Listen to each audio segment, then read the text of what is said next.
Welcome to the Guy at the Movies podcast with Joe and Sean. I am Joe. He is Sean, and we are joined by Mr. Film Stocked himself, Chris. How are you doing? I'm doing great. This is super cool to be on. I know Guy at the Movies, just the name. It's this Instagram name that I've known for so long. And we've never even really collabed or even gotten to know each other over the years that we've both been in kind of this movie community. But I'm very happy to be on here and a lot of exciting topics to talk about today. Yeah, we're pumped to have you. We're glad that you survived 4 theme parks in one day down in Disney World. Yeah, that was madness. So we kind of went on a whim because we weren't originally planning to go. We were going down to Orlando just to hang out with some friends. And then one of my girlfriend's followers turned out to be a cast member. And she was like, hey, if you want to come to Disney, like, I got you. And so we were like, okay, let's try this 4 parks in one day thing. And the sunburn was real. I think it was near 30,000 steps. We logged it, which is a record for me in my entire life. And there was some severe dehydration at the end of the day. I'll just say that. I'll leave you with that. So Did you avoid the storms? Because I was just down there a month ago, not even, and it was storming every day. Yeah, so we were doing fine throughout the rest of the day. Then the clouds came in. That's just how it is in Florida, like afternoon storms, And then we thought it was just going to torrential downpour when we were at Magic Kingdom, but it never rained. But it looked like we were about to be like in a hurricane, honestly. Yeah, Florida weather is insane. I don't know that I'd ever be able to live down there with how quickly it just flips on its head. I was in Universal and I was in I think I was in Hogsmeade at that point. But it started just absolute storming, thunder, lightning, and I was like huddled in one of the long bathrooms, like under one of the structures, and it was terrifying. I'm like, if this is how I go, this is going to be a real interesting story. But Sean, how are you doing, buddy? I'm feeling kind of dumb because off air we were talking about the 4 parks in one day, and I genuinely thought that you meant Disneyland, Disney World. And then I couldn't think of what the other 2 were, and I was like Euro Disney, and then I was like, this must have been one hell of a 24-hour day, because I couldn't even think of a 4th. But now after hearing what has been said, it's like, oh, that makes more sense, and it's still impressive. Don't get me wrong, it is, but my God, okay, I'm glad you're safe and you haven't controlled time yet. That would have required me. I think I would have had to go. I probably would have had to start in Florida, fly to Anaheim, that area, and then go to go that way, Tokyo or something, and then maybe end Paris or something like that. That would have been absolutely insane. And Disney has such the fanatics that I'm sure someone has done that or done something like that. Someone's listening now and they're just like suiting up immediately. You're right. Yeah. We're putting that out in the universe. So if you've done that, let us know. All right. So we have quite a bit to talk about tonight. And I figured we'll start off with a couple big discussions. One being we had the Loki finale last week. And I think generally very well received in the Marvel fan base, which is nice to see. There are people that are disappointed with how it all shook out. But I really actually enjoyed it. And I want to kind of open that up here. We got to start talking about, and spoilers, of course, but Jonathan Majors. I mean, what a fun performance that was from him. Just really kind of out of character from what we expected to see, I would say, or at least speaking for myself. But Sean, what were your thoughts on the Loki finale? Well, between just to stay on Jonathan Majors, between Lovecraft Country and then Da 5 Bloods, and after that also you have him in The Last Black Man in San Francisco, which are the 3 previous performances I've seen him in. It stretches in a wide variety, and he has to do a lot in every single one. Man, was I worried about this when he showed up on the elevator, because everyone was debating, do we show, technically, he didn't say his name was Kang, but it is. Do we show Kang the Conqueror? Do we not show Kang the Conqueror? How is this going to work? And then, 5 minutes in, he just straight up shows up outside the elevator, and he is the main character of that episode. And I think that was extremely ballsy. Now, his performance was right on a line, because, there's a lot of actors that do that, and it's just rough. It's terrible. The little silliness you have there. Another one that walks that line is Andrew Scott in the new Sherlock. Also amazing, but it's just kind of one of those, the villainous performance that is truly terrifying, but also he's silly. He's high energy. And I kind of liked that balance. And he just sort of sticks the landing. And really, I've not seen this type of Jonathan Majors before, and mainly because the last two things I've seen him in, he's a little bit more brooding, a little bit more moody, and so to see him like happy and goofy again was quite something. The show itself landed its crazy plane perfectly, and you could look at different plot holes somewhere. I don't see any because a timeline could solve it. It's this ultimate cheat code. It's like, yeah, but what about timelines, dude? And you can just like fill in any sort of plot hole you have. I think it's great that they're going to a season 2. I didn't want a season 2. I thought a season 2 was a terrible idea. I said, keep this with like one season, keep this perfect. And then in that last episode that has that Twilight Zone-esque ending, which just like puts a pretty solid chill down your spine. I was just like, okay, I hope they keep on going here because I'm a little bit worried about a couple of people. And just the last thing I'll say is I refuse to call it a romance between our two leads, not because it bothers me in some sort of gross way. I mean, basically, he's just falling in love with himself. No big deal, really. But I refuse to call it a romance. I call it a respect for one another. I call it an interaction between our worst demons and our best demons. I think that was culminated just so perfectly in that last moment. Everything I saw here was just like really great. I loved the show, and this 6th episode came, and I was worried because we've been hurt before by those last episodes. This one I think finally landed the plane without a doubt. I don't know what you're talking about, hurt before, but Chris, what are your thoughts on that? And then also, there's rumors, not really rumors, but director Kate Herron recently said that she would love to direct a Miss Minutes slasher film. Wow! I mean, anyway, after that, thoughts on all of that? Yeah, after that jump scare, I mean, they could totally go for it. I don't know if it would be appropriate for Disney Plus, but yeah, I really liked it. It was my favorite episode of the show. I've seen it might be the most divisive thing Marvel's done in a while. Like, I didn't know it'd be so divisive. I've seen people bashing this, saying, "Oh, it ruined Loki's character," and all of these various things. And I don't see that, honestly, because to me, you mentioned Jonathan Majors. A fun fact is, I don't think I've seen him in anything. I have not seen The Five Bloods. Haven't seen Last Black Man in San Francisco, and I haven't seen Lovecraft Country. And I think those are his like noteworthy performances before this. So this was basically my introduction to him. I only knew the name.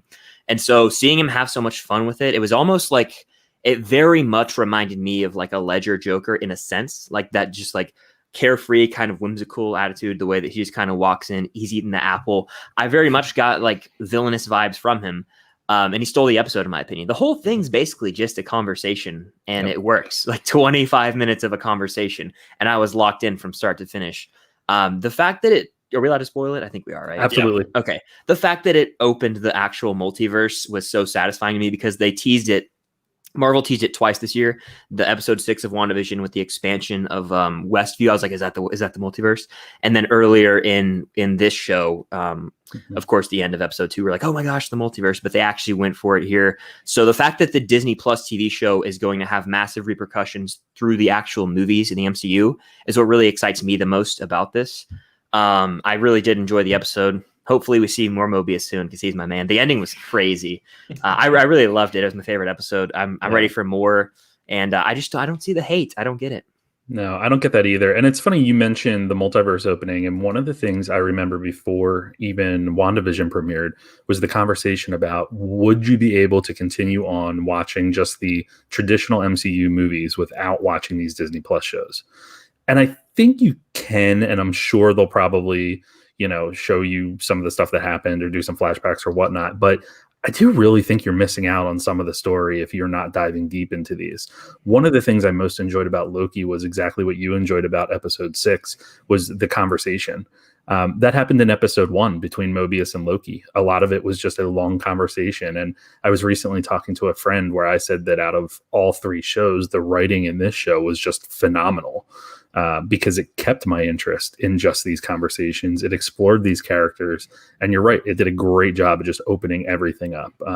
What a fun way to end that series and to kind of kick off going, full steam into phase 4. Craziness. It's interesting because episode 3 was also that the just a conversation on a train, and Oh yeah. like there were so many people that were just like Loki's amazing, except for the third episode, and like that was at the third episode until the fourth one showed up, and it's fascinating because the director, the creator, Mike Gordon, I believe, and he said one of his influences was Before Sunset, which is a movie where a couple talks all night and that's it, and so like that alone just made this sort of like this beautiful moment.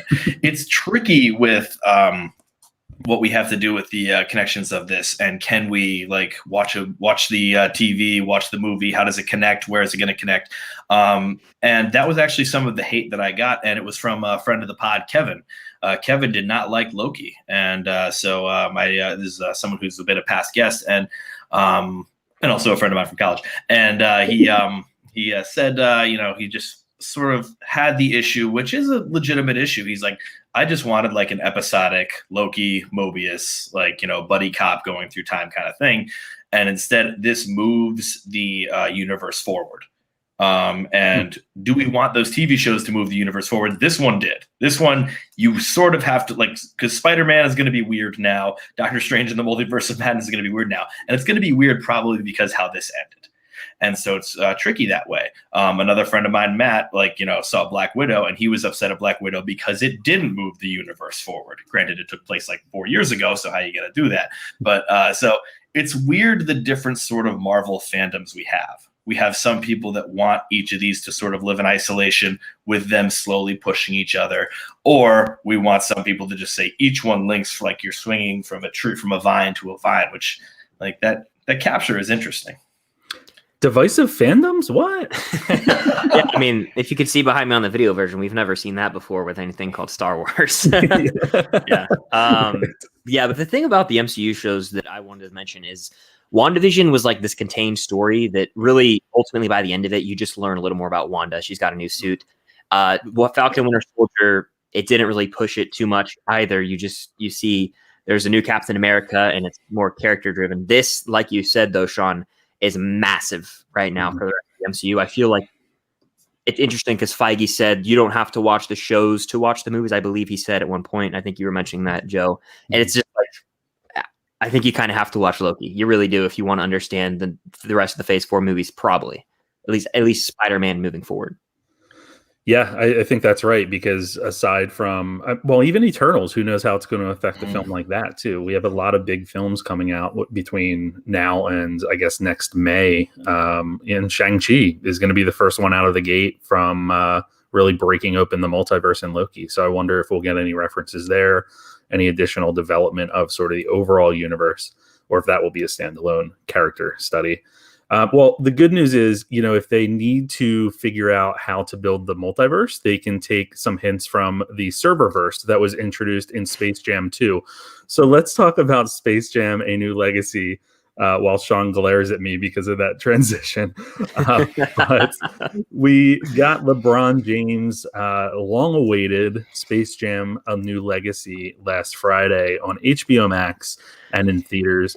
It beat out Black Widow in Black Widow's second weekend at the box office, which was fascinating to me. But then at the same time, it's, geared towards kids that are, or families, I should say, that were likely looking for a good outing. So that works for them. I have to start off here and just say that I go into every movie with a wide open mind and was hoping for the best here. And I saw a lot of poor reviews and I thought, no, it can't be that bad. I have not groaned so much during a movie in quite a long time.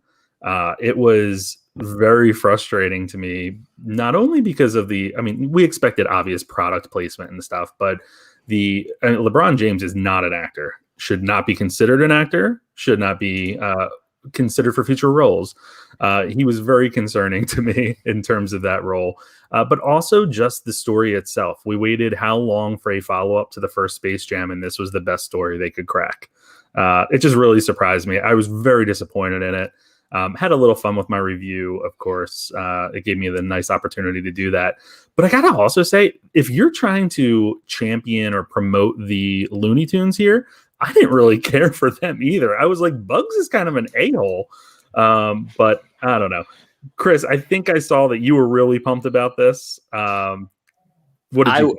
I was excited going in, and I got to go see it early on the Tuesday, the week it came out, and the theater was filled. I think there was like a bunch of families there too. They were loving it, laughing, and when the movie ended, I was just like, oh, it's just so disappointing. There was so many issues that I had with the way they actually handled the core aspect of from the first Space Jam. The game of basketball was just completely just ruined in this. Yeah. And that's something that, as like a sports movie fan, just annoyed me. Like, I would have rather seen more of a conventional game of basketball, and just Don Cheadle's character in general and that whole plot line is just so irritating to me. I couldn't get over. I was constantly getting irritated with the movie. And it kind of took me out of it. And then again, I don't think LeBron was abysmal. I think he did the best he could. I'm kind of defending him more than most people because everyone I know is like, oh, he's awful. And he's not good. But I don't know. Maybe I'm being nice to him for some reason. But the plot itself was pretty terrible. And I mean, this first Space Jam's not even that good anyway, in my opinion. Right. It's more of a nostalgia thing for people. But this was one of the worst movies of the year. But I think if I was like 8, I would probably like it. It's just, make a good kids movie, because a lot of the times there's movies targeted to 8-year-olds that are still good for all ages. So absolutely, they missed the ball. Yeah, and that's how I went into it. I mean, I know who it's geared towards, I know all of that, but it also, as an individual who grew up with the first one, there should be some sort of nostalgia there, and it kind of doesn't do much with that nostalgia. It doesn't grab onto what made the first one, I think, the classic in a sense that it is. But Sean, Don Cheadle going the Doolittle route there, says, I have that Marvel movie and I'll do whatever now. How did you feel about Don Cheadle and the movie in general? Well, it's algorithm, not algae rhythm. So right off the bat, we have like issues with how words work, but I don't think they were really focused on how words work. Listen, I'm agreeing with everything you guys said, including that the original Space Jam is bad. I always say the original Space Jam literally doesn't have a second act. Like, it's just all of a sudden the game, and then it's before that. But I think the issue here is that the original Space Jam kept things simple. It was Michael Jordan falling down a hole, playing basketball with the Looney Tunes. And there are way too many different Michael Jordan didn't have a problem with his son. There weren't several different, like hook storylines being intertwined within this. There wasn't like 8 different ways that the game changed. There weren't several different characters from other Warner Brothers properties. All this was this very simple, straightforward story that had to take place. And therefore, you could have a game of basketball, which, yeah, Space Jam, the rules of basketball were not, remotely followed that well either. But still, they were on a court. They were playing basketball. Balls were going in a hoop. Things were making sense. The other thing is that the Looney Tunes were animated. And so they could do their silly Looney Tunes things that were funny and like made kids laugh and made adults chuckle. In this, they become like live action, like stiff Muppets that just don't really like have this 3D really weirdness that, none of them could get a piano dropped off of them because it would actually look gory and violent because they're 3-dimensional. And it just like, you just had no nostalgia whatsoever. You had no ability to know what was going on there. In terms of the LeBron being a bad actor, once again, we'll go back to the other one. Michael Jordan is a bad actor. And in the script, they gave him lines that were not longer than 3 to 4 words long. Now, don't give him a gigantic arc with his son where they're trying to get LeBron to cry. The moment here is you give LeBron less. He's a spectacular basketball player. I do hate him a lot on the court, but we're not going to get into that here. But he is still a spectacular basketball player. He can't act. Give him a lot less, and it would be good. And yeah, you don't know the rules of this game. They don't really make sense. The rules of this world, you don't make sense. And of course, it's a Looney Tunes cartoon. And so, of course, they're not going to make some sense. But when I can't even like keep my head straight on what is actually occurring or going on, and then they also try to justify the rules somehow in some parts, it just became a little bit more of a mess. Now, I had the comments in my review that said this is for kids. And I'd say that, yeah, sure, it's for kids. That's true. And so I put myself in the imagination of a kid, and as a kid, I imagine I would probably smile and laugh when Rick and Morty showed up. Even though I would smile and laugh at a few different other parts that were silly. But when Granny says, "I'm gonna kick it old school," I would have a blank face, and in the background, Voldemort is high-fiving the Clockwork Orange characters. I think that there's a little bit of a mischange there, where the 11-year-old me is not exactly going to translate to that situation. And it also just isn't marketed for kids, because I heard about it. Okay, my niece is on the 3rd season of Coco Melon. You know what Coco Melon is? I don't either, because that is what's actually marketed for fucking kids. Yeah, it was. I don't know, the way that every single Warner Brothers IP was there was I thought it was cool at first. I was like, oh, they're going to Mad Max Fury Road now, and then they went to the Matrix and all that. I was like, they just did it for the sake of promoting pretty much like HBO Max, in my opinion, in their entire catalog that they have over there. And the choice to not I mean, obviously they weren't going to refilm scenes or whatever, but they could have done something else instead of just taking existing scenes and replacing characters, like the Matrix scene in particular. I was like, what are we doing here? Yeah. This is a movie that when I felt like I was watching it for 4 days, and it was only halfway through when I actually checked to see how much longer I had. It was not even halfway through. So I had an opportunity to see a screening of this, probably right around the same time you did, Chris. And I chose not to because I had other things going on and work was a little crazy. And I really hate to deny screenings, but I'm really thankful I did, because I would have been so pissy in that theater. That was just, it frustrated me. It was a frustrating movie. I think more so one of the last things I said when I was speaking a few minutes ago was they worked how long to crack a story that was worthy of a second Space Jam. And this is what we got. If you're comparing to the first Space Jam, of course, that's always a tough comparison because you're comparing the first to, whatever came after it. But the story in that one is an Oscar winner compared to this. That's the thing. You could have raised the stakes on this. Well, they raised the stakes in the wrong ways, but you could have actually made a good Space Jam movie, and then all of a sudden you're sort of this hero. I mean, but then there'd be a war of people being like, no, the original Space Jam is still the better one, and we all look back and be like, really? Like, no, not really. But you could have been the hero and made a good one. Well, and I also need to, I haven't checked Twitter in quite a few days actually, but I'm wondering if the Snyderverse people are a little upset with WB going the serververse route, because that was the first thing I thought of. I was like, oh, here we go. The Snyder people are going to be upset. Special. I think it's interesting. You mentioned about the box office. I feel like if Disney Plus Premier Access was not a thing, that Black Widow would have beat Space Jam, because I know so many people who would go see a Marvel movie twice opening weekend. Instead, they just bought it because you could show it to all your friends and watch as much as you want. So I feel like that 60 million number is like most people who just saw it in theaters went ahead and bought it as well the same weekend. So it's interesting to see how that's going to play in with Jungle Cruise. And I feel like Shang-Chi might do that model as well when the time comes. Are any of those on Disney Premium anymore, or was Black Widow the last one?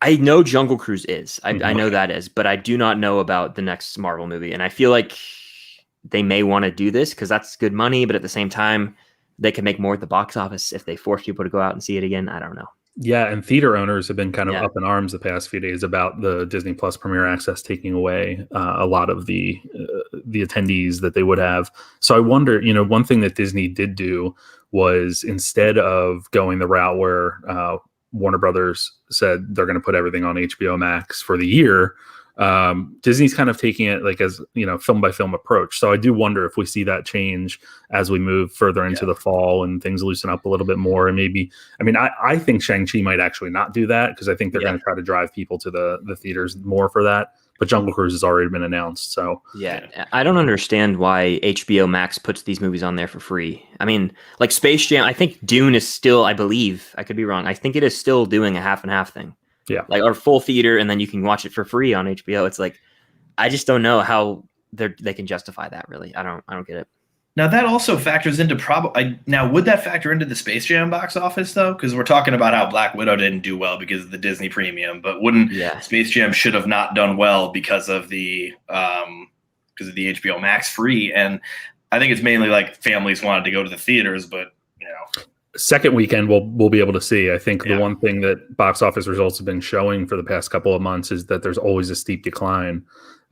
Especially now that there's more competition out there. When theaters were first reopening and we had sort of the one hitters, like A Quiet Place 2 did so well because it didn't have a ton of competition either. It was a great movie, but also didn't have a lot of competition. It's also going to be interesting to see model wise what post-pandemic life looks like when it comes to the streamers. Disney has the sort of film by film approach of the premium cost, but they also have the free approach for Pixar movies, it seems. Which is wild. Yeah, which is so strange to me. We have HBO Max who are doing day and date, the 50-50 split, but then you have Paramount Plus who just released A Quiet Place 2 on Paramount Plus 45 days after it premiered in theaters. So there's 3 different models at work there, and I wonder which one we're going to see, if any, really continue, or if it's just going to be clearly like the direction that we know Disney at least is heading, where they're making films specifically for Disney Plus. So should be interesting. I just hope that the next Pixar film goes to theaters because that is going to be trouble down the road. Yeah, like I don't know how anyone working for Pixar, like the animators, I know they feel like it's a big slap to them, like a slap on the face, like they're just being spit on pretty much because all their hard work is going straight to Disney Plus for free when they easily could have put Luca in theaters and done the premium route. I don't know why they didn't. Could it be a petty sort of thing where it's just like, everyone always talks about Pixar movies. We'll put you for free, and then Ryan costs $700. You can't do that. Exactly. Yeah, well, when Frozen 3 comes out, watch out.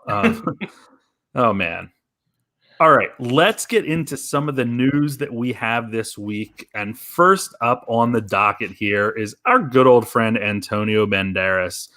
He has recently been cast in Indiana Jones 5, which is going to be very interesting. But he joins Harrison Ford, Phoebe Waller-Bridge, Mads Mikkelsen, and more in the James Mangold directed film.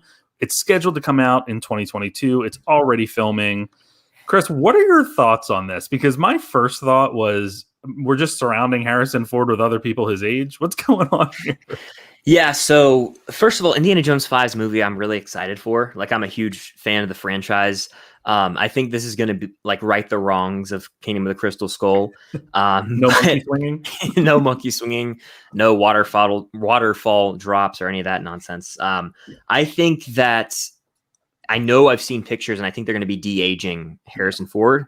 I wonder if they're going to do this with every other actor too and just go the Irishman route.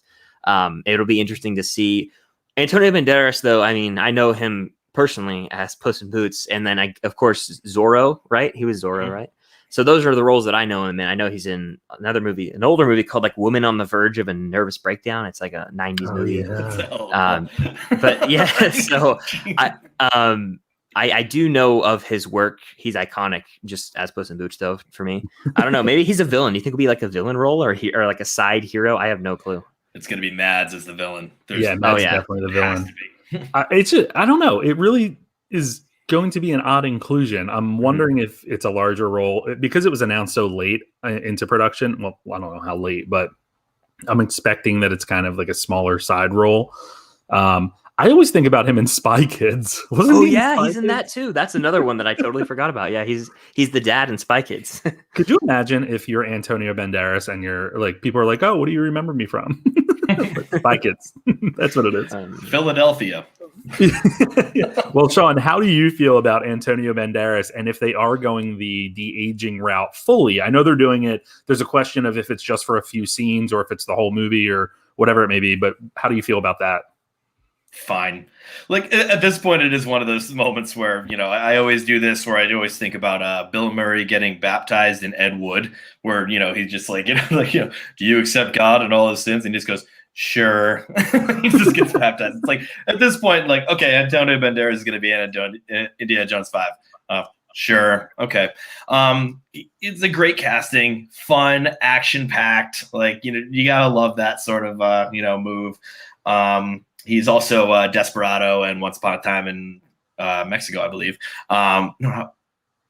No, yeah, Once Upon a Time in Mexico, like the Robert Rodriguez films. Yep. Really just great movies. So he has that sort of, I mean, he's not the leading man here, but he has this sort of, like sexiness and cool and stuff like that. And him, I don't even know if he looks old. I haven't seen him in a while. Like, he seems like the kind of guy that wouldn't age, but, who knows?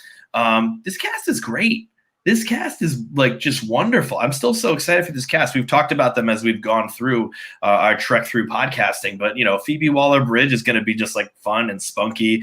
Mads Mikkelsen is going to probably be terrifying. Maybe someone we trust, maybe someone we don't, maybe the villain. I love it. I love this kind of deal. And it's I never trust Mads. Was it? I never trust him. Oh, you never trust Mads. You should never trust, even in another round. You don't know if he's drunk or not. It's just. We're just getting future, or we have charismatic Hollywood legends and future charismatic Hollywood legends. I mean, sure, Harrison Ford is breaking his leg every week because of a stunt, and so this is going to get delayed way too long. He'll probably be in another plane crash after this. I don't know. I worry about this film and its development. I'm excited for this film as it is created, and also James Mangold. Yeah.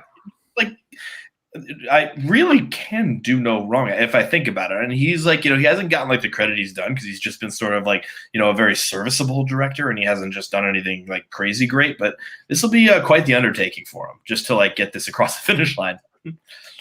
Yeah, I totally agree with you. I don't know what to expect from this movie. Obviously, I did not like Crystal Skull at all. I actually only recently saw Raiders of the Lost Ark. I think I'd mentioned that before to you, Sean, but I saw it when it was in theaters for its anniversary recently and loved it. Had such a great time with it. And I had seen parts of it, or maybe I saw the whole thing when I was younger and just didn't recall it, but I had such a good time. So I'm hoping that they get back to sort of that feeling that that and the previous films evoked, sans Crystal Skull. But it's going to be interesting to see how they set up the property moving forward as well, because I don't think Indiana Jones is one that they want to end.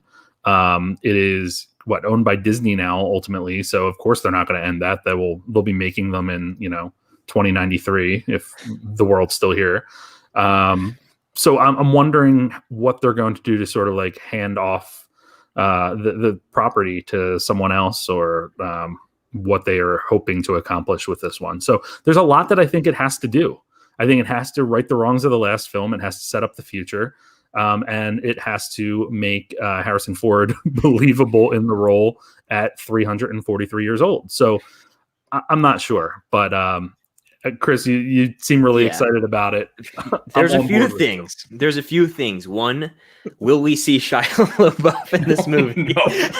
No. We can say this. No. Secondly, will they kill Indiana Jones? Who knows? That's actually you're going through more. So, but that is actually a good point, because Harrison Ford has been kind of going through his tour of like killing off his 80s characters, like between Han Solo. He technically didn't kill off Blade Runner, but all those characters he's trying to wipe them out. So that could be a solid theory. I like that. Yeah, and then I guess, do people care? Like, I care, but do the general public care enough? Spielberg's name not being attached, is that a good thing or a bad thing? You could make an 2-hour long podcast episode about that. I'd say that this, we have an Indiana Jones pattern going on here. First, Indiana Jones, right? It's this Lost Ark, amazing. Number 2, Temple of Doom, nightmare. 3, Last Crusade, awesome. 4, Kingdom of Crystal Skull, terrible. 5, amazing. I hope so. I really do. Science is flawless. It's a good rhythm there. Good rhythm. Algae rhythm. Algae rhythm. Thank you, Algae rhythm. Don, I want to know how much he got paid for that role. Actually, I don't want to know. Put it that way. All right, let's move on. We finally found out who is going to be directing the upcoming Blade film at Marvel. And it's an interesting choice, but it's a fresh choice, but an interesting one to me. Bassam Tariq. So he is most well known for last year's film, Mogul Mowgli. which was his first feature-length film that wasn't a documentary. And it starred the man who seems to be everywhere right now, Riz Ahmed. So this is an interesting choice. It's another indie choice for Marvel to advance their properties and to bring Blade into the MCU in whatever way they do. Of course, we have heard, I think Mobius was the most recent one that dropped the phrase something along the lines of vampires or something. So it kind of opens the door a little bit there. It's amazing what one line in a show can do. But yeah, Sean, what are your thoughts with bringing in an indie actor like this? And are you familiar with Mogul Mowgli? Indie director, you mean, right? Sorry, what did I say? Indie actor. I was like, indie oh, actor, I got to look indie up someone director. different. I got very nervous. Yes. I mean, this is the common thing. This was a joke in Hacks recently where she just said, like, all you did was a Sundance film about two lesbians. What's next in your career? It's like, oh, I'm actually directing the next Marvel film. I'm like, that doesn't even remotely make sense. And so this is sort of the same deal where, like, the indie directors, this trend is very fascinating to me. And I think it's because they think that an indie director could possibly bend, not break, to whatever they want in a Marvel situation.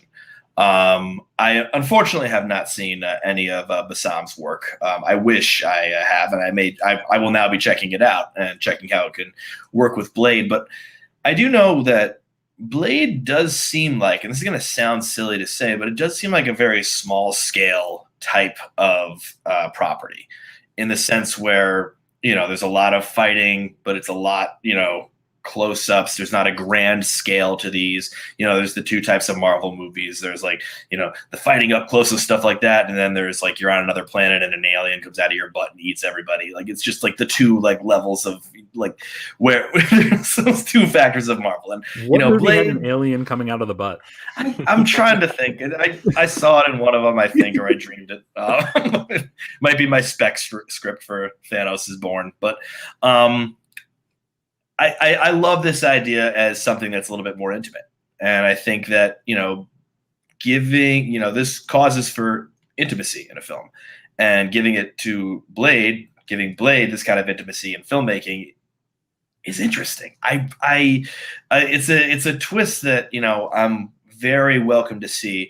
Now, of course, once again, my cynical theory is they bring on indie directors to say, like, you do all of this and don't question anything, and see you in 3 months. And I hope that's not the case. And I know that's not the case for some of them. Like, Chloe Zhao, she actually filmed Waves. And it's just one of those things where I hope that that's the case. But that's my one worry. I feel like this is our regular reference to Chloe Zhao being like, oh, how did I get those waves to look like waves? I filmed Waves. Such a unique thing in Marvel. But I will tell that story on every pod because I think it's so magical. Chris, are you familiar with any of this director's work, and are you also excited for Blade to enter the MCU? I've never seen any of his work. I mean, I am excited for Blade, though, just because Mahershala, like, come on, two-time Oscar winner, one of the best actors working today.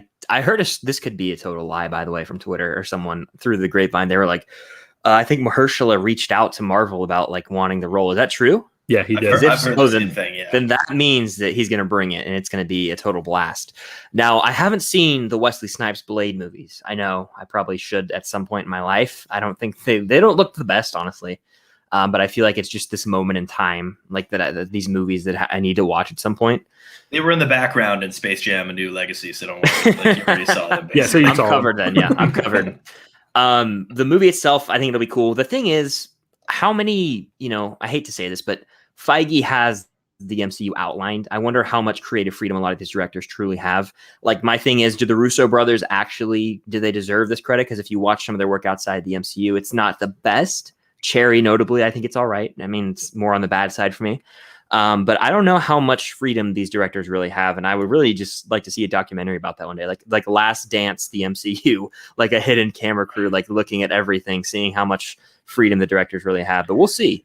I think, like you mentioned, Chloe Zhao, I think Eternals is going to be the first time we see that fully. Besides, like, maybe the first Guardians and a few other movies. It's tricky because you get something like James Gunn, where it's just like, oh, he got full creativity.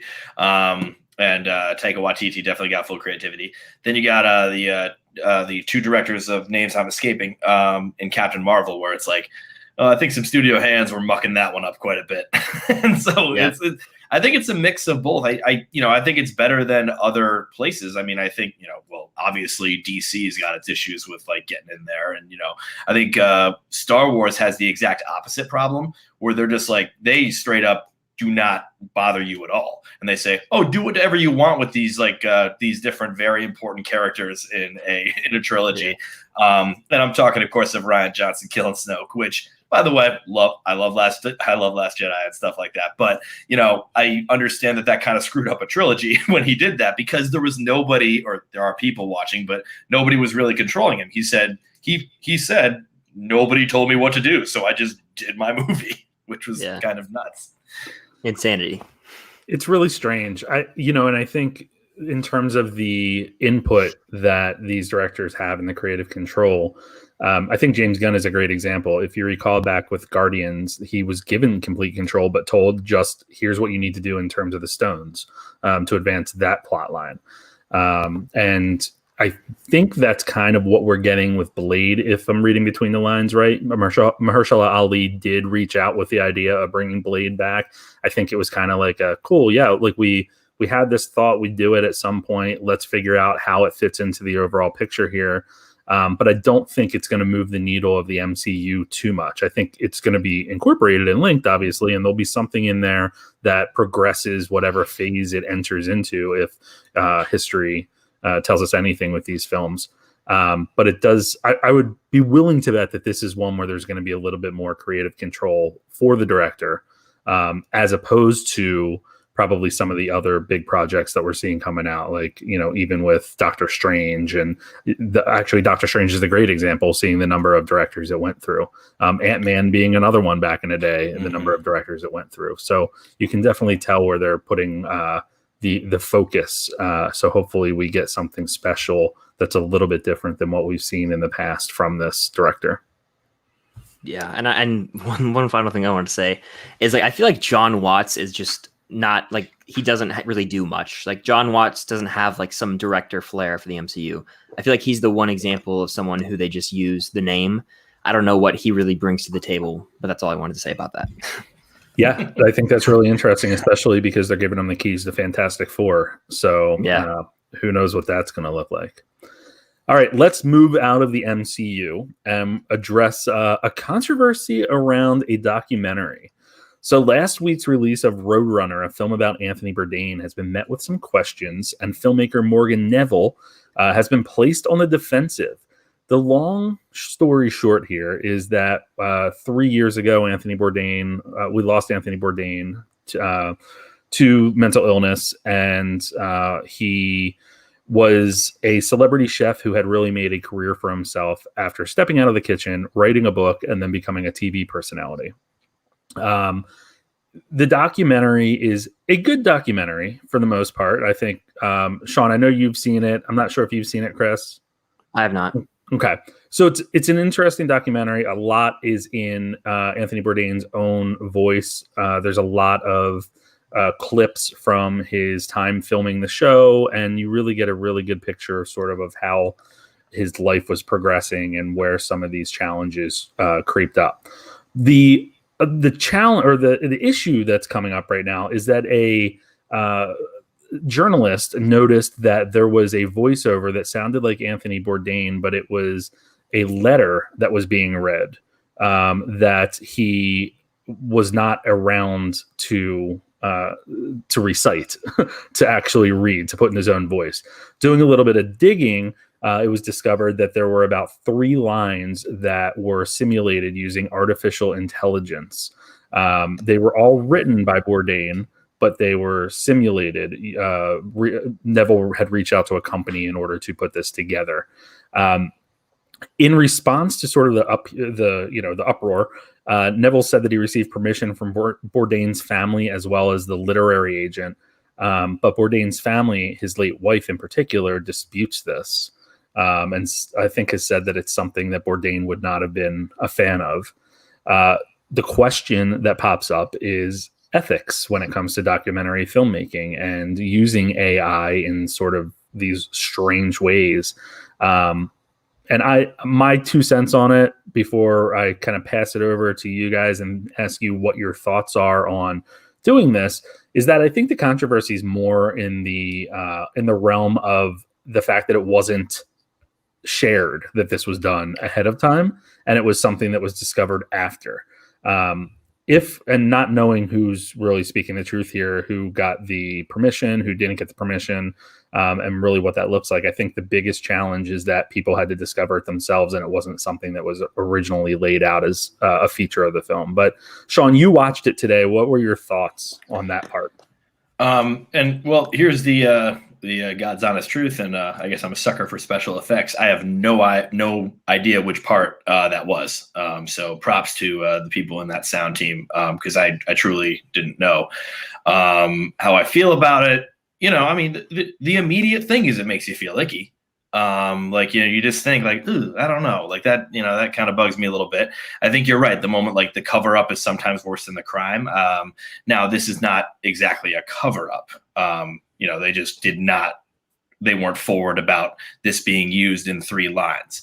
Maybe Neville thought he didn't need to be forwarded about it being used in 3 lines. There could be a behind the scenes part of the documentary, which I don't think anyone's going to look at a behind the scenes part of a documentary, and they would share it then. And so there's a few ways this is rough. My big moment here is to say he feels like he got permission from the family, and the family is not saying that. So that's where we get tricky, because if you get permission, I think it's fine. I think if you don't get permission, it's words that he wrote. It seems like it would be okay.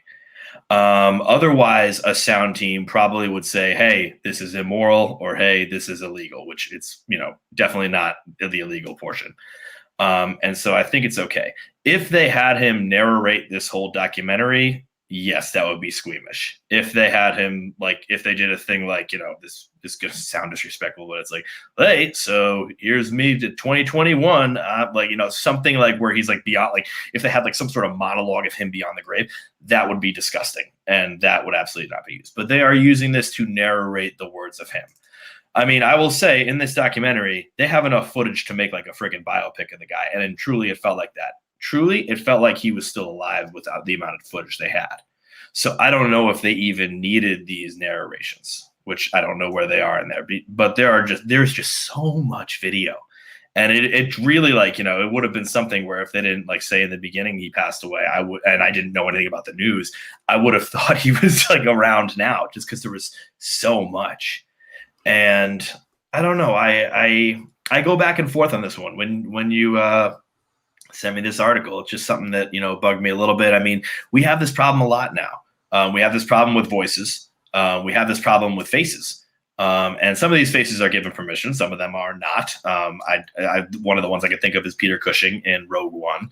I don't know if his family gave permission or not. I can't quite remember. But I mean, it didn't look good either way. And a lot of people thought, this doesn't really seem right to do. And they've done it ever since The Sopranos, Tony's mom in The Sopranos back in 2002 or something like that.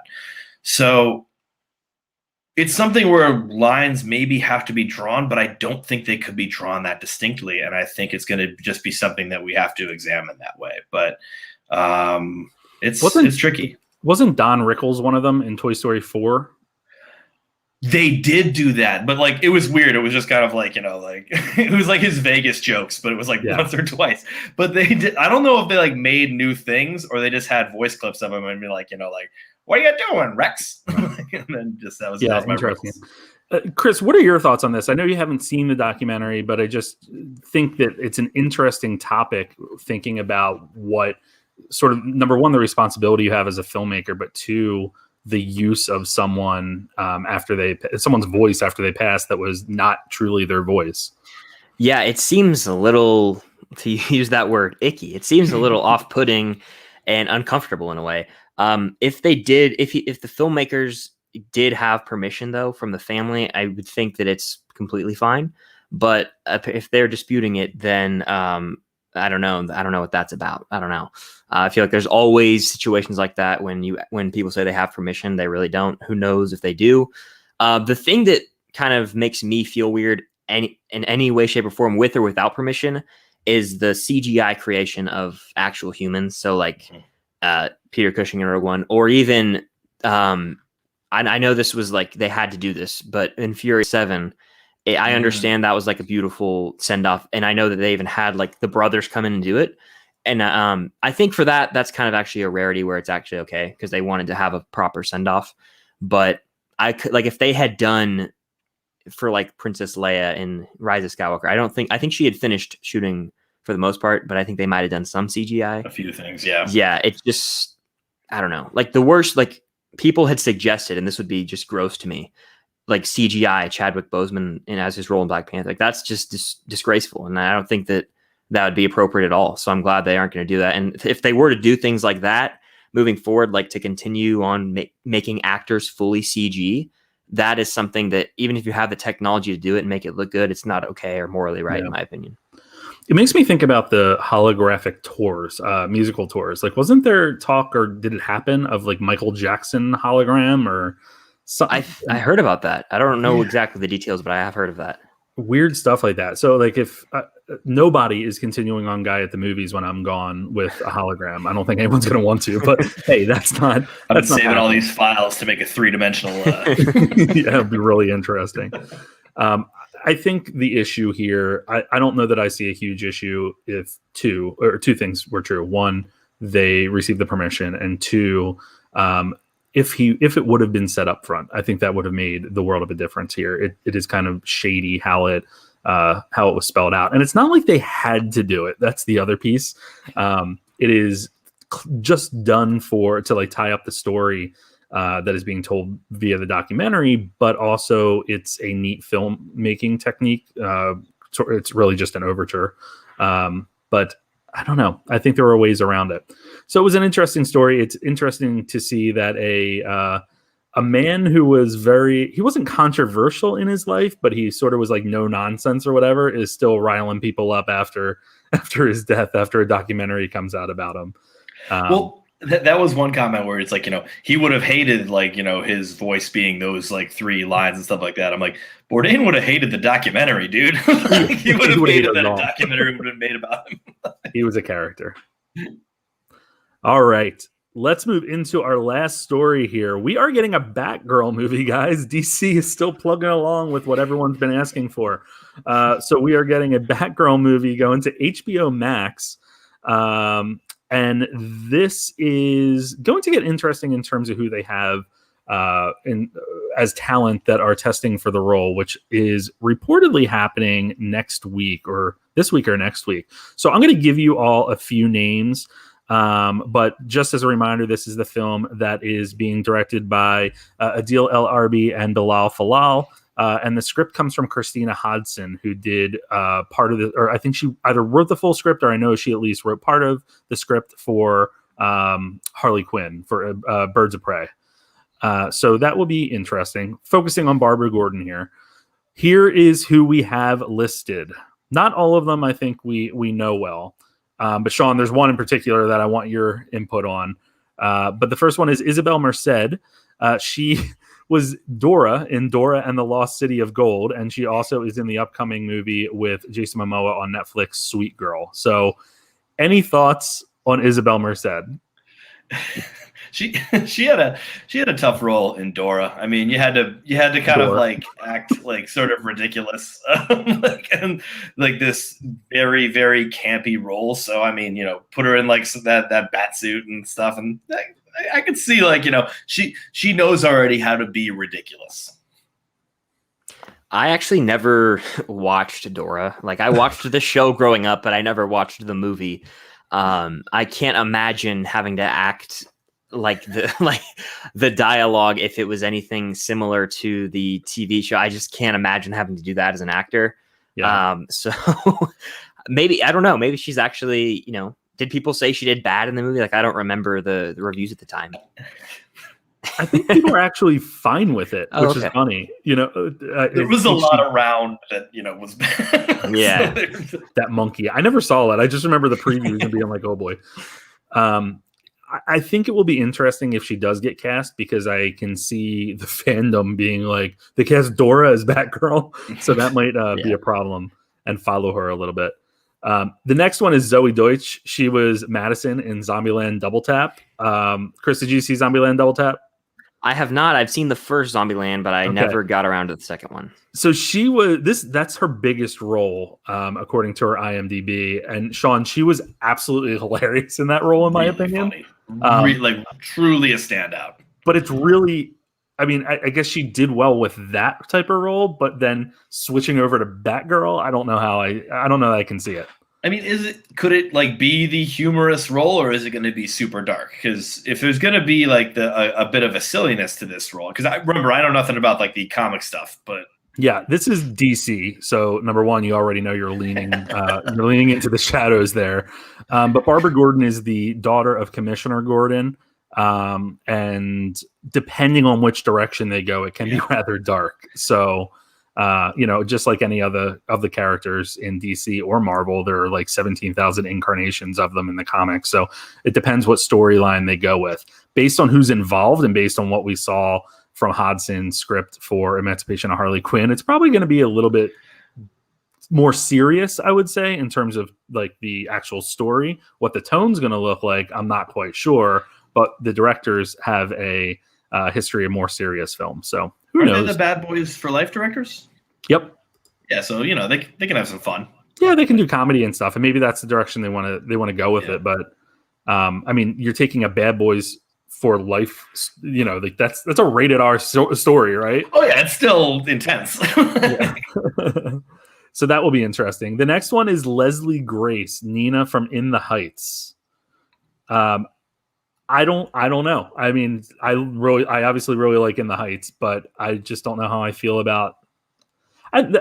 The problem is, I'm going to say this for every one of them. I don't know how I feel about them based on the previous movie that they were in. That wasn't the thing that they're testing for. But In the Heights shows like her character showed a certain conflict that she had to have between one choice and the other, and often Batman has a certain inner conflict between law and death, and so instead of going to Stanford or staying home.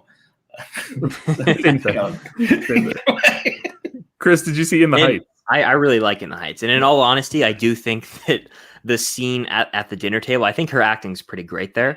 So I think she could bring a brooding like bat. I don't know if Batgirl's as dark as Batman. Like I don't know, just because I'm not familiar with like the comics or anything like that.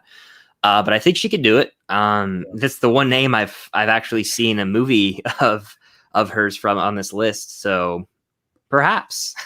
I think the one thing with any character, Batman, Batgirl, anyone with like a persona that they put on, they have to be charming in a sense. At least that's what we're used to with the DC characters that are like, the Caped Crusaders, the Vigilantes. They're like charming in their normal lives. And I think she could pull that off really well. I would actually really like to see that. Oh, yeah.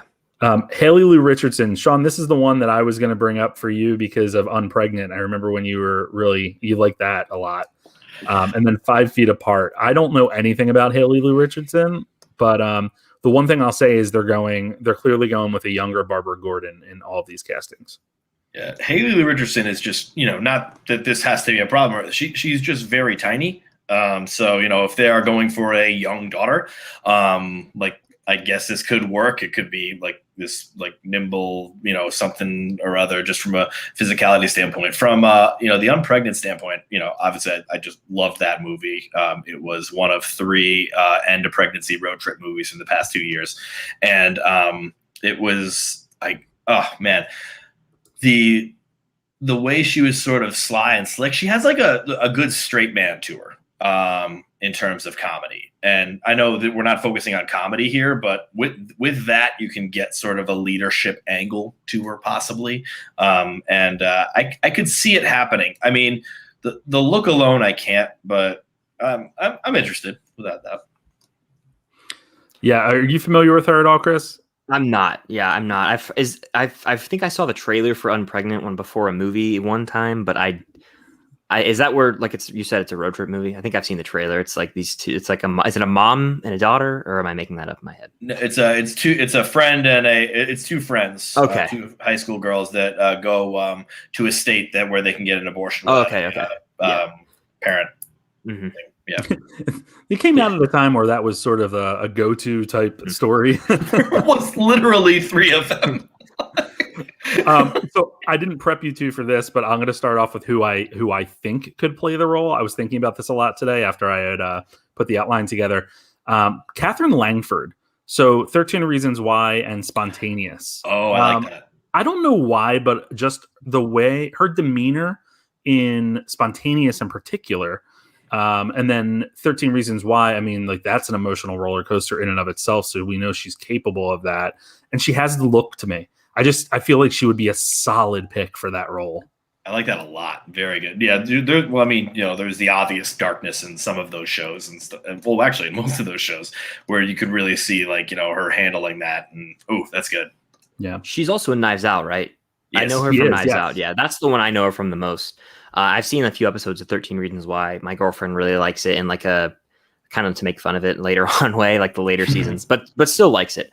But I think that would work. I just looked her up, and especially in Knives Out, if you look at that, like the pictures from that movie, it's very Robert Pattinson, Bruce Wayne vibes. Yeah, that's a good point. Anyone come to mind for you two right off the bat? I had a few. Oh, jeez, go for it. One of the ones I really liked this one. I don't even know if it works, but from the show Hacks, Hannah Einbinder, who plays like opposite Jean Smart. I don't know if anyone's seen the show Hacks, but just looking at her and stuff like that, this is her breakout role. She just got nominated for an Emmy. She's like sarcastic, witty, but sort of has like a dark persona to her. That would be, rather interesting. From Booksmart, both Molly Gordon and Diana Silver would be really, really interesting. They were both sort of like, bullyish type of girls in Booksmart. And I see both of them like from two different angles. Molly Gordon, a little bit more I don't know, more of the Barbara Gordon type. Well, because of Gordon. Oh, that's probably why I thought of it. Oh no, wait, shit! I just googled actresses with last names Gordon. Yeah, it all makes sense now.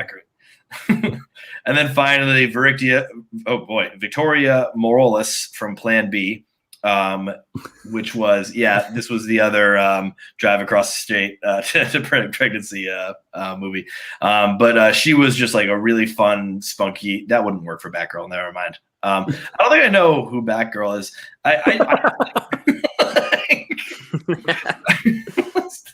Chris, anyone come to mind? She's already playing another comic book role, but I feel like Haley Steinfeld could do it. But she's already going to be Kate Bishop. So, what about Annie Murphy from Schitt's Creek? She's like 30. Whatever. Barbara Gordon's like, I don't know. She's probably like 47 in one of them. They can figure it out. It happened in the WB DC shows, right? They're always like 30 years older than the character they're playing. Yeah. How do you do, fellow kids? Are they doing like a Supergirl in the Flash movie? Is that they're doing correct? Supergirl in the Flash movie? Okay. Yeah. Yeah. And they already have a CW show called They're Supergirl, on the right? pulse of what the fans want. Yeah. They're like, we want Henry Cavill back as Superman. They're like, we're giving you Supergirl. Yep. They're like, give us Man of Steel 2. They're like, but Batgirl's coming on HBO Max. We want the trench. We're canceling it.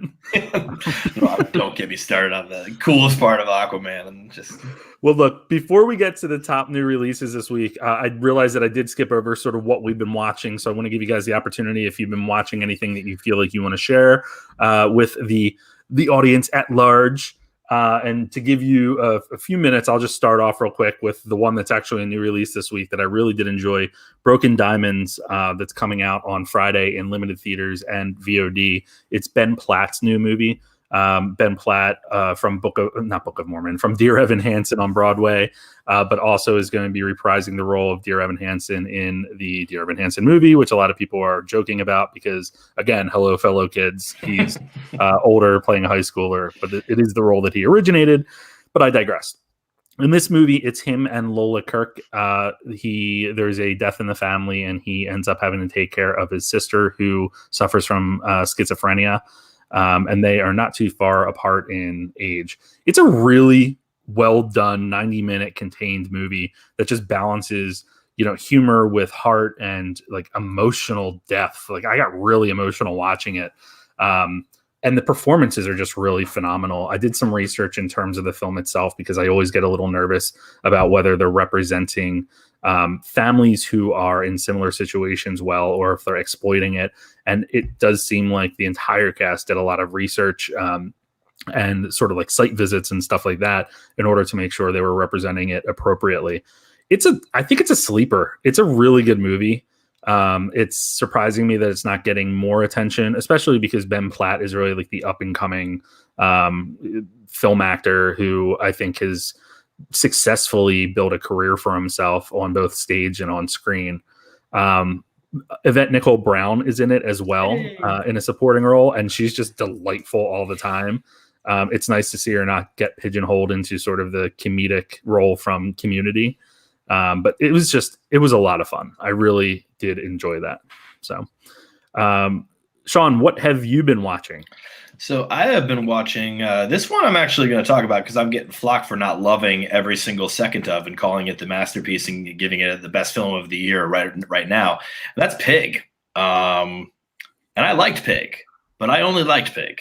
And I think Nicolas Cage should get some talk. It comes Oscar time. I think his performance is absolutely amazing. He is exhibiting a quiet suffering that has this intensity that, usually you don't get with Cage. Usually you get him just like, screaming all the time or, just doing nothing. But this is just like really he's working that sweet spot that is absolutely loved.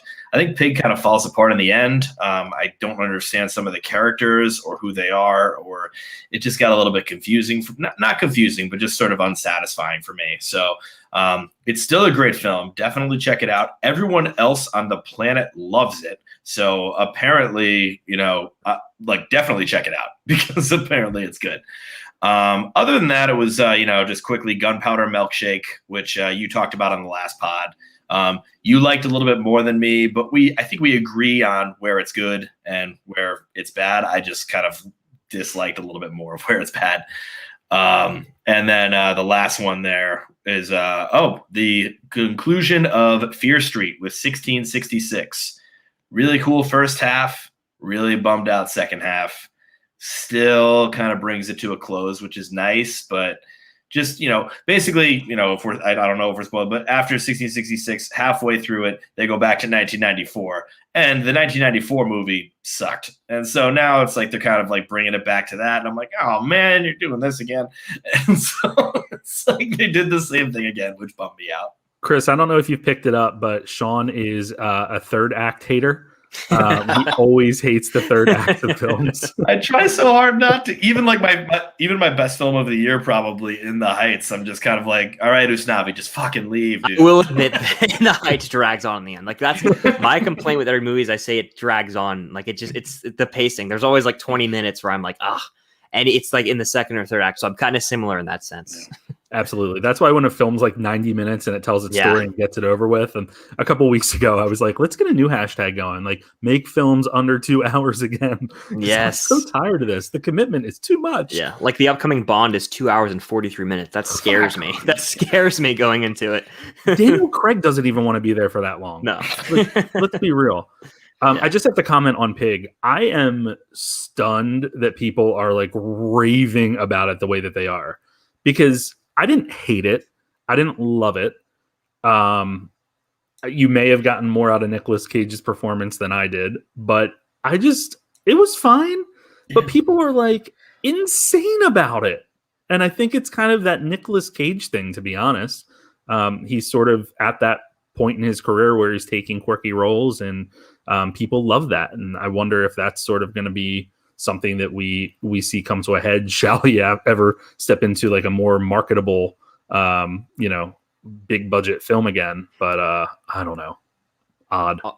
I think that we can get Pig and Willy's Wonderland and that movie, I don't know the name, Prisoners of the Ghostland or whatever. I didn't see any of these movies, but we can't get a National Treasure 3, and it upsets me every day. I pray every night for a National Treasure 3. Right. Steal that damn Declaration of Independence Yes, again. we I need want that. Willy's Wonderland is a great film, though. Highly recommend that. But Okay. Chris, what have you been watching? So the Criterion sale is happening right now at Barnes & Noble. And I went, and this was when I was in California. So this was last week, actually.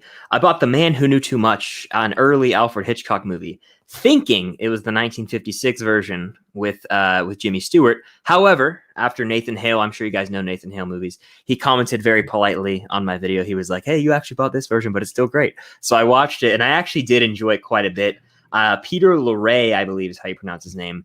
I think by today's standards, he would still be getting praise for how great his performance is. It is so good. I'm excited to find and watch the remake because I've seen clips from it. I'm really looking forward to watching that version because I do like Jimmy Stewart and I'm trying to dive into Hitchcock as much as I can. And that, you know, it was honestly, I was upset that I bought it when I realized it was the wrong one, but I'm actually happy that it all turned out fine. And I also, right here, if you're watching the video version, have never seen this movie. Pan's Labyrinth. I bought it. You're gonna love it. Yeah, That's I bought a great it. movie. Everyone's telling me I'm going to enjoy it. I don't think I've even seen a Del Toro movie. I haven't seen Shape of Water. So I'm trying to explore more of that, and this would be a good entry, I think. So I'm kind of on a Criterion thing right now. I buy like 2 or 3 every July. Hey, that sale's a great opportunity to do that. Sean, when I was up visiting him recently, showed me his Criterion list, and it is quite lengthy. So he's very excited to hear about these pickups that you have made. Well, because I made the same exact mistake as you, and I have the Criterion channel, and so I'm like, man, who knew too much? Like Jimmy Stewart, all right. And then all of a sudden, it's just like I realized 1930. I'm like, I don't think Jimmy Stewart. Yeah. But that was from a list back then that was early British Hitchcock. And so I watched that one. I watched 39 Steps. There was another one I watched. I couldn't remember it, but like just absolutely awesome movies that were like before Hitchcock was anything. Like the movies are like 70 minutes long, and this is the one that begins at a ski resort, right? Yep, exactly. Yeah, buddy, it's so good. It really was. It shocked me because I thought it could be just another dull movie from like the 30s or 40s time period, but it hooked me. You could see there was like early seeds of Hitchcock there.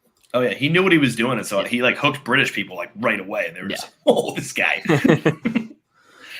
I think I need to get into the Criterion collection a little bit more. We do this every month. Start watching old movies, Joe. Well, aside from the Criterion collection, let's talk about what's coming out this week. I mentioned that Broken Diamonds is hitting theaters in VOD. We also have Hotel Transylvania, Transformania, hitting theaters. Joe Bell hitting theaters. Much maligned Joe Bell. I'm going to be interested to see how that plays out because it was not testing great originally. So I think there was some work done to that. M. Night Shyamalan's Old hits theaters, Snake Eyes hits theaters, and The Last Letter from Your Lover hits Netflix. So quite a bit this weekend. Sean, what are we going to do for the spoiler pod? So we got to do, I'm thinking, no, I actually think we have to, Old, because I'm going to watch Old on Friday, and then I'm busy all of Friday, and then I'm golfing Saturday, and then after golf or we can go before golf. We don't need to do this on the pod, but I'm golfing at like 11, so we can do the spoiler pod beforehand or after. This is a new feature on the Guy at the Movies podcast where we talk about our schedules. Okay, so I think we'll be our spoiler pod. Speaking of schedules, the announcement being that Thursday is Schitt's Creek trivia with myself and the Chumpcast. Very excited for this one. Putting together the trivia was quite a blast because it reminded me of so many funny moments and some that I had forgotten about. I love that show so much. So that is Thursday night on YouTube, either my YouTube and Twitch or the Chumpcast YouTube and Twitch at 7 p.m. Eastern. Chris, it was an absolute pleasure having you. Please let everyone know where they can find you. Well, first, I want to say thank you so much to both of you for having me on. It's a long overdue collaboration. I feel like Absolutely. I'd love to come back on sometime down the road because this was a lot of fun. You could find me on YouTube at Filmstocked. Be sure to subscribe. I post a bunch of different vlogs, rankings, reviews, all this kind of stuff. Instagram, Twitter, Letterboxd, Twitch, all of those are going to be Filmstocked across the board if you want to follow me over there. And that's pretty much all I got when it comes to social media. Thank you again for having me on. And I will say, Joe Bell, I've seen the trailer and I feel like I've seen the entire movie. That's all I want to say about that. Good point. It's a good way to put it. All right, guys. Well, it was a pleasure, and we will talk again soon. See ya. As always, thanks for listening. You can follow both Joe and Sean on Instagram at Guy at the Movies and Math Teacher Movies. New episodes of the Guy at the Movies podcast with Joe and Sean are available every Wednesday morning, wherever you get your podcasts. Also, be on the lookout for special spoiler pods, where we dive deep into the latest film releases. If you like what you hear, be sure to like, comment, and subscribe. See you next time.